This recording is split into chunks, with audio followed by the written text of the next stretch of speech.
찬송가 85장 1절 2절 말씀 같이 찬양하겠습니다.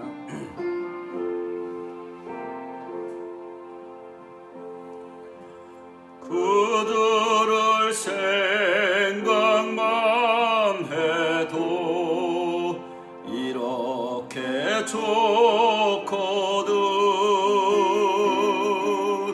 철글 배울 때야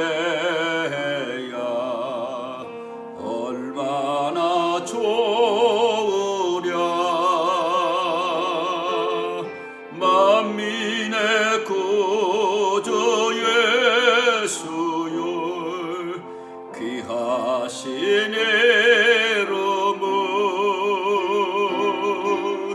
천지에 있는 이름 중 비할 데 없도다. 성도들 반갑습니다. 오늘은 4월 26일 주일 설교 말씀을 선포하려고 합니다. 오늘 본문 말씀은 누가복음 24장 13절부터 35절까지 말씀이 됩니다.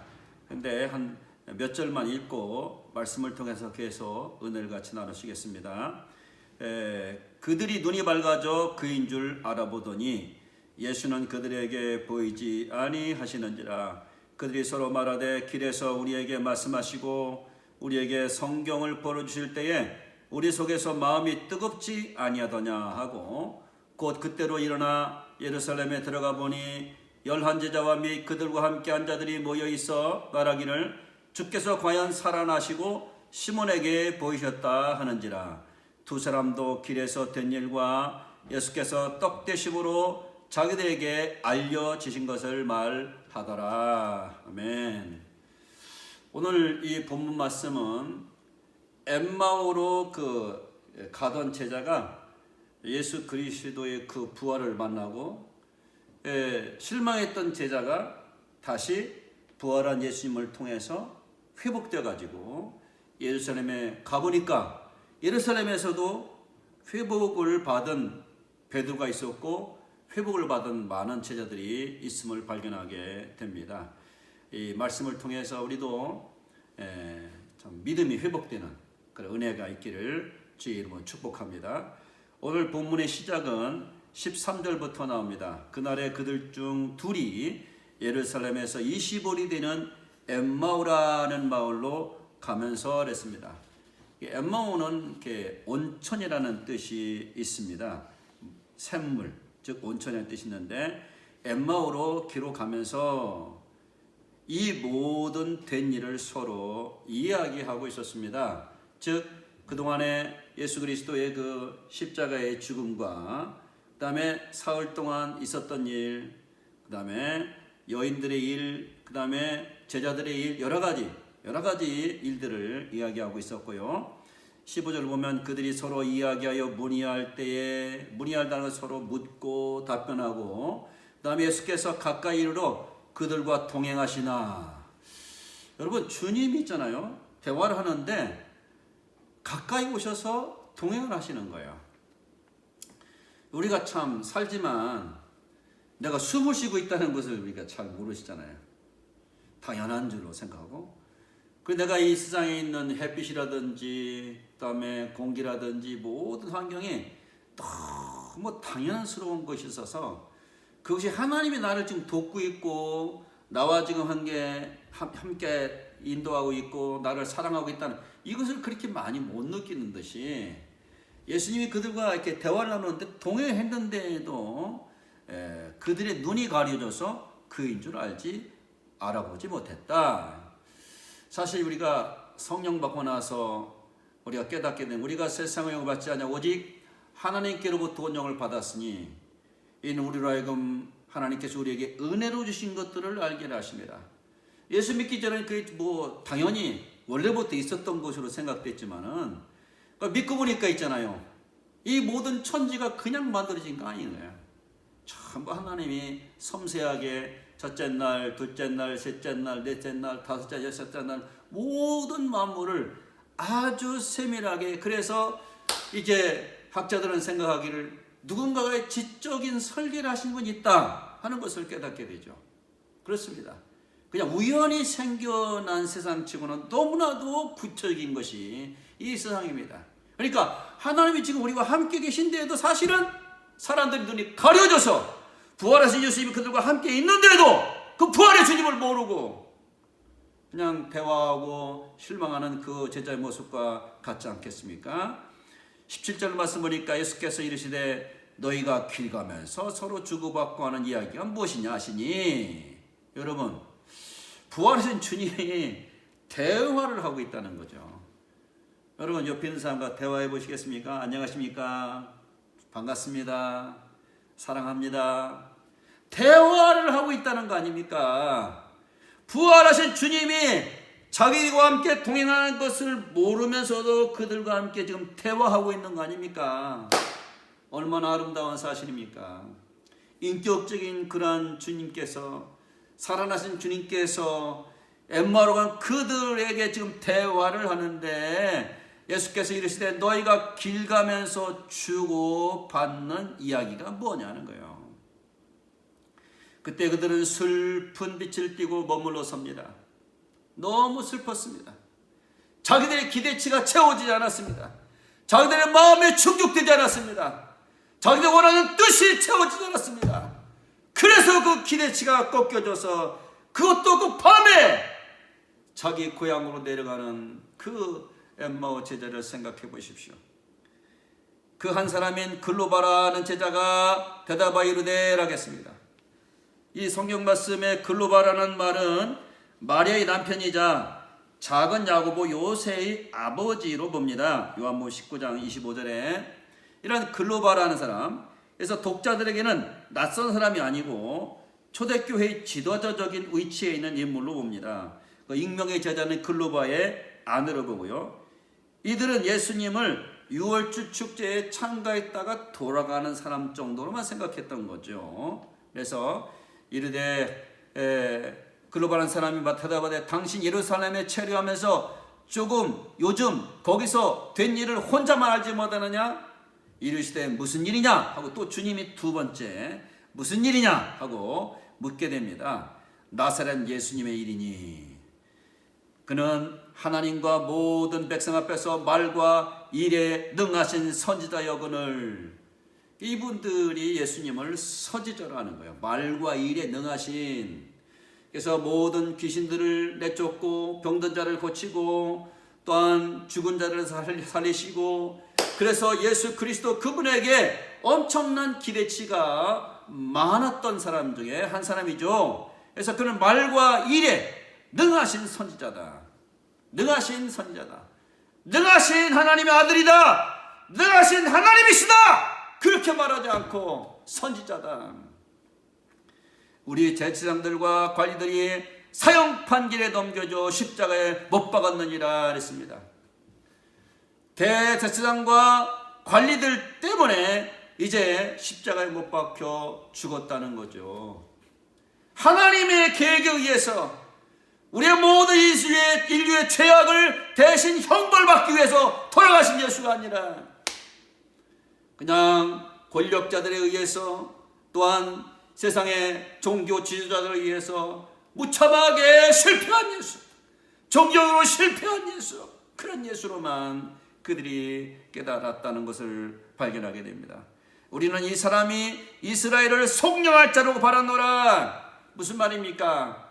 이들에게 속량할 자는 우리의 죄를 영원히 대속하신, 우리의 죄를 위해서 영원한 제사를 드리신, 염소와 피조가지 필요하냐 하고 자기 피로 영원한 속죄를 이루신, 우리의 죄악의 모든 대가를 십자가에 죽으심으로, 피 흘려 죽으심으로 죄를 씻으시고 죄의 대가로 주님이 죄의 값을 지불하신 분으로 여기지 아니하고 이스라엘을 정치적으로 속박해서 이제 해방시킬 분으로만 바라보았다. 아주 편협한, 예수님을 따르면서 환호하면서 자기들의 원하는 메시아로, 자기들이 원하는 신앙의 대상으로만 삼았지, 하나님이 원하시는 메시아, 하나님의 일을 생각하지 않고 사람의 일을 생각하는 메시아, 그 메시아는 언제든지 실망할 수밖에 없고 우리를 슬프게 할 수밖에 없었던 것입니다. 이 사람이 이스라엘 성령할자로 바란나라 이뿐 아니라 일이 된 지가 사흘째요. 또한 우리 중에 어떤 여자들이 우리로 놀라게 했으니 이는 그들이 새벽에 무덤에 갔다가 그의 시체는 보지 못하고 와서 그가 살아나셨다 하는 천사들의 나타나심을 보았다 함이라. 제가 벌써 한 두 번째 말씀을 증거했죠. 첫 번째는 막달라 마리아 나타나시고 두 번째는 여인들이 나타났다고 말씀했지 않습니까? 오늘 이 본문에 보니까 새벽에 무덤에 여인들이 갔다가 예수님의 시체는 보지 못하고 와서 살아나셨다는 천사들의 나타남을 보았다더라. 지난주에 제가 말씀드렸죠. 사람들이 주님의 시체를 어디다 두었는지 우리가 알지 못합니다. 무슨 말을 그렇게 전해요? 천사가 예수님이 부활했다고 합니다. 왜 이렇게 말 못하냐고요? 왜 하나님이 하신 말씀을 내 입에서 자꾸 바꿔 말하냐고, 변경시켜 말하냐 그 말이요. 하나님이 예수 그리스도를 살리셔서 죽지 않고 살아나셨다고 왜 그렇게 말을 못하냐 그 말입니다. 그 제자들이 와서 확인해보고 진짜 없어졌거든요. 무슨 말입니까? 사람들이 가지는 것처럼 생각하지 않았겠습니까? 그런 예수는 희망이 없습니다. 자기들이 원하는 예수로, 자기들이 생각한 예수로 그 예수를 믿는다면 우리는 기대치가 전부 없어질 수밖에 없습니다. 또 우리와 함께 한 자 중에 두어 사람이 무덤에 가서 과연 여자들이 말한 바와 같음을 보았으나 예수는 보지 못하였느냐 하거늘, 그러면서 그들은 그 상황 가운데서 실망하고 그 밤에 그들은 어디로? 그들은 바로 이제 더 이상 기대할 것이 없는, 그리고 더 이상 예루살렘에 있을 필요가 없는 자기 고향 엠마오로 지금 가고 있다는 뜻이 아닙니까? 그때 예수님은 말씀하시기를 미련하고 선자들이 말한 모든 것을 마음에 더디 믿는 자들이여 참 미련하다. 칭찬받은 믿음이 아니야. 왜 선자들이 하신 말씀을 이렇게 더디 믿느냐? 왜 이렇게 미련하냐? 성경 분명히 창세기 3장에 여자의 우선이 뱀의 머리를 상하게 할 것을 말씀하고 있습니다. 성경에 분명히 다윗의 후손이 오셔서 인류를 죄에서 구원할 메시아가 올 것이라고 야곱의 별이 나타날 것을 민수기에 분명히 말씀했습니다. 성경에 수없이 많은 구절들이 메시아가 이 땅에 고난받을 것을 말씀하고 있는 것입니다. 당시 유대인들의 메시아관은 완전히 잘못된 메시아관을 갖고 있었습니다. 고난하는 기회를 기울이지 아니하고 세속적 현세적인 영광에 참여하기 위한 그리스도로 이해했고, 이들에게 예수 그리스도의 십자가의 죽음은 이해할 수 없는 비극적인 죽음이었고, 악랄한 유대의 종교 지도자들에 의해서 힘없이 처형당한 것이 아니라 결국 자신의 능동적 의지에서 고난받으심과 자기의 본래 영광에 들어가게 될 것을 주님이 말씀을 하시게 됩니다. 주님은 인자가 영광을 얻을 때가 이제 왔도다라 하면서 하늘의 미래 땅에 떨어져 죽지 아니하면 하늘 그대로 있고 죽음은 마른 열매를 맺는다고 하신 그 말씀을 하신 주님,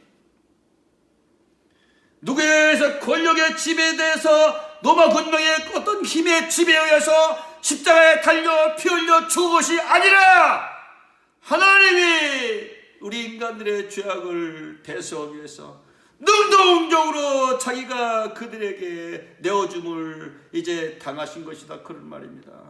내어줌을 받으신 것이라는 것이죠. 하나님의 아들이 그들을 제압할 수 없겠습니까? 하나님의 천군 천사가 로마의 군병을 제압할 수 없겠습니까? 너희 할 수 있지만 이렇게 되리라고 한 하나님의 예언이 어떻게 이루어질 수 있겠습니까? 그래서 주님은 고난에 자기 자신의 능동적으로 의지에 의해서 고난에 자기가 동참을 하시게 되신 것입니다. 시편에 나는 벌레요 사람이 아니라 사람들의 비방거리요 백성의 조롱거리니이다. 나를 보는 자는 다 나를 비웃으며 입줄을 삐죽거리고 머리를 흔들며 말하되 그가 여호와를 의탁하니 구원하실 걸, 그를 기뻐하시니 건지실 걸 하나이다. 또한 시편 41편 9절에 내가 신뢰하여 내 떡을 먹던 나의 가까운 친구던 나를 대적하여 그의 발꿈치를 들었나이다. 시편 이사야 50장 6절 보니까 나를 때리는 자들에게 내 등을 맡기며 나의 숨을 뽑는 자들에게 내 뺨을 맡기며 모욕과 침뱉음을 당하여도 내 얼굴을 가리지 아니하였느니라. 무엇보다도 이사야서 53장 3절부터 9절까지 말씀 보면 그는 멸시를 받아 사람들에게 버림을 받았으며 간구를 많이 겪었으며 질구를 하는 사람, 그 얼굴을 가리는 같이 멸시를 당하였고 그는 실로 우리의 질구를 치고 우리의 슬픔을 당하였거늘 우리는 생각하기를 그는 징벌을 받아 하나님께 맞으며 고난을 당하였다 하였노라. 그가 찔린 우리의 허물 때문이요 그가 상 우리의 죄악 때문이라. 그가 징계를 받음으로 우리는 평화를 누리고 그가 책찍에 맞음 우리는 나음을 얻었도다. 우리는 다 양 같아서 그릇 향하여 각기 제 길로 갔거늘 여호와께서 우리 모두의 죄악을 그에게 담당시키셨도다. 그에게 십자가에서 우리의 죄를 담당시키는 그 죽음이 어찌 메시아의 죽음이 아니고 어찌 세속적인 죽음만 될 수 있겠냐, 그런 말입니다. 이렇게 죽고 당연하게 영광에 들어가야 될 것이 아니냐. 오늘 성경 말씀 보니까 그리스도가 26절 이런 고난을 받고 자기의 영광에 들어가야 할 것이 아니냐, 영광에 들어가야 할 것이 아니냐. 그러면서 주님은 모세의 얘기를 해주고 선자의 길을 시작해서 성경에 쓴 바 주의 말씀을 자세하게 이 글로바와 그 아내에게 해석을 해줍니다. 그들이 그 말씀을 듣고 마음에 뜨거워졌습니다. 너무너무 감동이 됐습니다.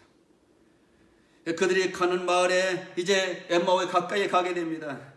주님은 이제 더 떠나려고 하시니까 주님, 좀 같이 오셔서 우리와 함께 더 말씀을 나누시죠. 그래서 그들이 강건해서 이르되 우리와 함께 좀 머물러 계세요. 때가 저물어 갑니다. 날이 이미 기울었습니다. 그들이 함께 예수님을 강건해서 끌고 집에 가게 되었을 때에 그들이 함께 이제 음식을 나누고 주님이 하나님께 축사기도 축복기도 하시고 그다음에 떡을 나누실 때 그때 그 제자들이 눈에 부활하신 예수님이 보여지게 된 겁니다. 할렐루야, 할렐루야. 여러분, 하나님이 나와 함께 계신다는 것을, 부활하신 주님이 여러분들과 함께 계신다는 것을, 부활하신 예수님이 지금도 나와 동행하신다는 걸 깨닫게 되면 여러분 어떻겠습니까? 내가 갖고 있던 실망, 내가 갖고 있던 낭만, 내가 갖고 있던 가치관, 이런 것들이 말씀을 통해서 교정받고 부활한 예수 그리스도를 통해서 우리가 새롭게 변화된다면, 죽은 자 가운데 다시 살아난 예수님을 지금 만날 수 있다면 얼마나 새로워지겠습니까? 이들이 예수님의 그 부활을 깨닫고 너무 감동되어서 우리에게 말씀을 깨닫게 해줬을 때 우리의 마음이 뜨겁지 않냐더냐. 그러면서 여러분 얼마나 감동되었으면, 얼마나 그들의 마음에 낙담이 희망이 되었으면, 그 밤에 3시간 동안 걸어왔던 그 밤에 다시 3시간 동안 걸어서 예루살렘으로 갔겠냐는 말입니다. 가서 보니까 여러분 제자 베드로도 만났다는 거 아닙니까? 우리도 만났다고 같이 부활을 나누면서 그들의 마음에 새로운 희망과, 그리고 죽음을 이기신 예수님, 그리고 세상을 이기신 예수님, 그리고 그 죽음이 바로 우리의 죄악을 대속하신 예수님이라는 걸 깨닫고 그들이 갖고 있던 메시아관, 정치적인 메시아관이 이제는 더 이상 무너지고, 이제 우리는 인류를 죄에서 구원할 진정한 메시아, 영적인 메시아, 죽음을 이기신 메시아, 죄를 정복하신 메시아, 죽음 위에 영원한 세계를 우리에게 은혜로 주시고 선물로 주신 메시아 이 예수 그리스도를 깨닫게 될 때 믿음이 회복되고 두려움이 회복되고, 그리고 하나님의 은혜가 회복되어서 새롭게 그들의 삶이 준비됐다고 한다면 얼마나 아름다운 회복이겠습니까? 여러분, 부활하신 예수님을 만난다는 게 얼마나 힘들고 얼마나 이해하기 힘들고 얼마나 죽음에서 이긴다는 그것이 얼마나 믿기 어려웠으면 이렇게 이 제자들이 진통하는 고통하는 정말로 괴로운 시간을 통해서 예수 그리스도가 진짜 부활하신 것을 깨달을 때 그들 모두가 다 회복의 은혜를 받게 된 것을 성경은 말씀하고 있습니다. BBC 방송국 발표한 행복의 현장에서 17가지 행복에 이르는 지침을 말하는데, 첫째는 friend, 친구가, 두 번째는 money, 돈이, 세 번째는 works, 일이 있어야 되고, 네 번째는 love, 그다음에 사랑이 있어야 되고, 다섯 번째는 섹스, 행복한 성생활, 여섯 번째는 family, 가정이 있어야 되고, 일곱 번째는 children, 자녀가, 여덟 번째는 food, 음식, 아홉 번째는 health, 건강, 그 다음에 열 번째는 exercise, 운동, 11번은 pet, 즉 반려동물, 12번째는 holiday, 휴가를 즐기기, 13번째는 community, 공동체에 참여하는 거, 그 다음에 14번째는 smile, 해서 행복한 미소, 그 다음에 15번째는 laughter, 즉 웃음, 기쁜 소리 웃음, 그 다음에 16번째는 sport, 이렇게 spiritual, 무슨 말이냐면 영성, 신앙을 갖는 거죠. 17번째는 age, 행복하게 나이 들게 얘기했는데, 진정한 행복은 부활하신 예수 그리스도를 만나는 것이고, 죽음을 이기고 또한 나의 죄악을 대속하시고 죽음 저편에 영원한 나라를 가진 사람만 회복의 영성을 가지고 회복한 행복한 삶을 살게 될 줄로 믿습니다. 할렐루야. 우리 찬송가 85장 4절 5절 부르고 마치겠습니다.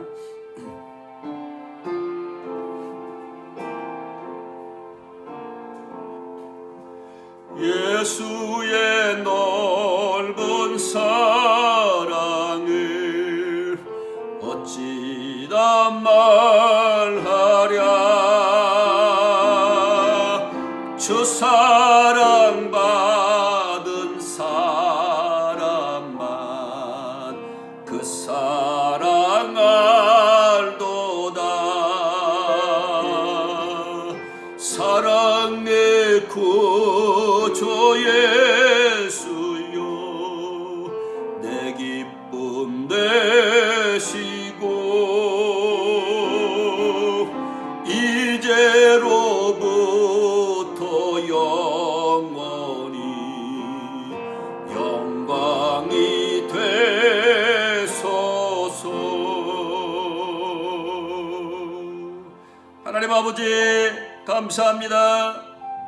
낭만과 실망과 낙담 속에 엠마오로 가던 그 두 제자가 주님과 함께 동행하며 주님과 함께 대화를 나누며 주의 말씀을 통해서 자기의 잘못된 메시아를 교정받고 주의 말씀을 통해서 고난받은 자가 영광에 들어갈 것이 아니냐는 말씀을 통해서 축사하시고 음식을 나눌 때 부활하신 주님을 만나 얼마나 기뻤으면 3시간 동안 걸어갔던 그 자리에서 다시 일어나서 예루살렘으로 가서 기쁨의 그리스도를, 회복의 그리스도를, 회복의 신앙을 함께 나눴겠습니까? 하나님이 지금도 우리와 동행하실 것을 믿습니다. 부활하신 주님이 우리와 함께 지금도 동행하실 줄로 믿습니다. 내 가치관이, 내 신앙관이 잘못됐지 하나님의 말씀과 주님의 가치관은 너무 구체적이고 너무 진리이기 때문에 이 부활의 주님을 우리 모두 만나서 그들이 받았던 회복, 그들이 받았던 그 행복, 그들이 받았던 하나님에 대한 감동과 감격, 이 부활의 만남을 통해서 회복하는 역사가 있게 하시기를 예수님의 이름으로 간절히 기도하옵나이다. 아멘. 아멘.